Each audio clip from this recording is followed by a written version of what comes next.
So, Amelia Claire Boutique is basically an online fashion store offering clothing and accessories with a very polished, boutique-style presentation.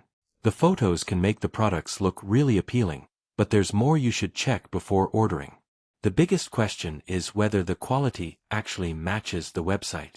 With online boutiques, photos can make materials and clothing look much more premium than they feel in person. Sizing is another thing I'd pay attention to, especially if there's no physical store where you can try things on. I'd also check shipping times and the return policy carefully. If the store ships internationally, returning an item that doesn't fit can potentially be more complicated and expensive than expected. So, is Amelia Claire Boutique a scam? I wouldn't automatically say that, but I also wouldn't rely entirely on the marketing.